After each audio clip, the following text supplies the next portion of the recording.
हे दोस्तों, आज मैं आपको बताऊंगा एक की रीजन क्यों कुछ ही लोग बहुत अमीर बन पाते हैं और क्यों ज्यादातर लोग गरीब या फिर मिडिल क्लास रह जाते हैं। रॉबर्ट नाम का एक लड़का था जिसके दो बाप थे। अब आप कुछ गलत मत समझिए, पहला उसका खुद का था पर दूसरा उसके दोस्त का बाप था जिसे वो अपना मुंह बोला बाप मानता था। पहले वाले ने पीएचडी की थी पर दूसरे ने कभी 8th भी पास नहीं की थी। दोनों बहुत ही स्मार्ट और हार्डवर्किंग थे पर दोनों की सोच बहुत ही अलग थी और दोनों रॉबर्ट को अलग अलग बातें सिखाते थे। पहला बाप बोलता था कि पैसा सारे फसाद की जड़ है, पर दूसरा बोलता था कि पैसा ना होना सारे फसाद की जड़ है। पहला रॉबर्ट को हमेशा महंगी चीजों के बारे में सोचने से मना करता था और कहता था कि वो हमारी हैसियत के बाहर है। दूसरा उसे कहता था कि वो सोचे और अलग अलग रास्ते ढूंढे जिससे वो सारी महंगी चीजें खरीद सके। ये करने से उसका दिमाग तेज होगा और नए आइडियाज भी मिलेंगे। पहला उसे कहता खूब मेहनत कर, अच्छे से पढ़ लिख ताकि तुझे बड़ी कंपनी में नौकरी लगे और तू बड़ा इंसान बन पाए। दूसरा कहता था तू खूब पढ़ मेहनत कर पर खुद की कंपनी खोल ताकि तू खूब सारी नौकरियां लोगों को दे पाए।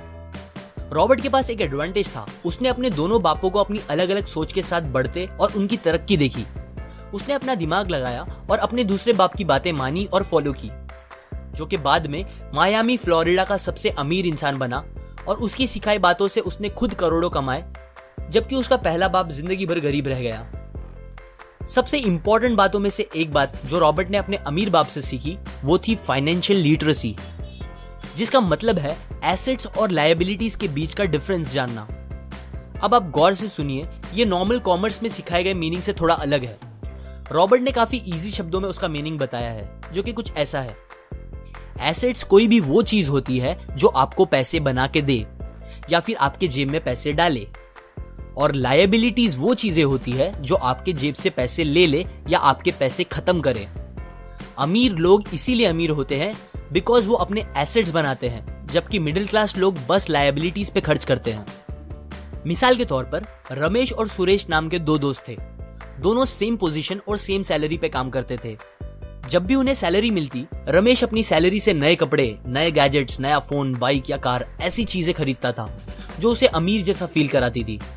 पर वो ये नहीं समझता था कि ये सारी चीजें लायबिलिटीज है जो उसके पैसे उससे ले रही है, ना कि बस जब वो उन्हें खरीदता है तब, बल्कि आगे भी मेंटेनेंस वगैरह के लिए, जिसकी वैल्यू वक्त के साथ कम हो जाएगी और ना ही वो उससे आगे कुछ पैसों का प्रॉफिट देगी। बट सुरेश ऐसा नहीं था। वो ये सारी चीजें नहीं खरीदता था जब तक कि उसके लिए बहुत जरूरी ना हो वो चीज खरीदना। वो पैसे जमा करता था और एसेट्स पे खर्च करता था, जैसे कि स्टॉक्स, बॉन्ड्स, रियल एस्टेट, अपनी खुद की स्किल्स बढ़ाने के लिए या कुछ सीखने के लिए जो उसे आगे और पैसे बना के दे।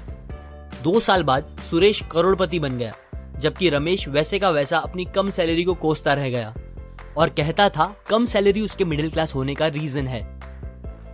एक गरीब इंसान का कैश फ्लो कुछ इस तरह होता है, उसे पैसे मिलते हैं और फिर वो पैसे उसकी जरूरी खर्चों में खत्म हो जाते हैं। एक मिडिल क्लास का कैश फ्लो थोड़ा सा अलग होता है, उसे पैसे मिलते हैं, वो पैसे जरूरी खर्चों और लायबिलिटीज में खत्म कर देता है। इसीलिए मिडिल क्लास और गरीब में ज्यादा फर्क नहीं है। मोस्टली मिडिल क्लास लोगों को लगता है उनका घर उनका एसेट है, पर ऐसा नहीं है।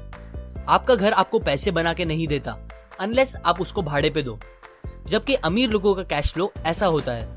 उन्हें पैसे मिलते हैं, वो उस पैसों से अपने एसेट्स बनाते हैं पहले और फिर उससे बने पैसों से खर्चा करते हैं। इसीलिए वो अमीर होते जाते हैं क्योंकि उनके इनकम के सोर्स बढ़ते जाते हैं। अगर आपको अमीर बनना है तो ये बात याद रखिए अच्छे से। इस बात से फर्क नहीं पड़ता कि आप कितना कमा रहे हैं, बल्कि आप उन पैसों को कैसे और कहां खर्च कर रहे हैं, ये इंपॉर्टेंट है। आपको कंज्यूमर की सोच से बाहर आकर इन्वेस्टर की सोच अपनानी पड़ेगी। लोग कंप्लेन करते हैं उनकी खराब कंडीशन का रीजन उनकी कम सैलरी है और सैलरी बढ़ेगी तो वो आराम से रहेंगे, पर प्रॉब्लम ये है कि इनकम बढ़ने के बाद लोगों के खर्चे ज्यादा बढ़ जाते हैं, क्योंकि ज्यादा पैसे ज्यादा अच्छी चीजें खरीदने पे मजबूर करता है, जैसे कि एक बेहतर फोन, कार, घर, जो कि सब फिर से बस लायबिलिटीज है जो आपको कभी अमीर बनने नहीं देगी। ये बातें मैंने रॉबर्ट कियोसाकी की book rich dad poor dad से पढ़ी है, जो वो पहली बुक थी जिसने मेरी सोच चेंज की और बेहतर बनाई। अगर आपको ये बातें अच्छी लगी तो लाइक करें, अपने व्यूज कमेंट करें और फाइनली सब्सक्राइब करें।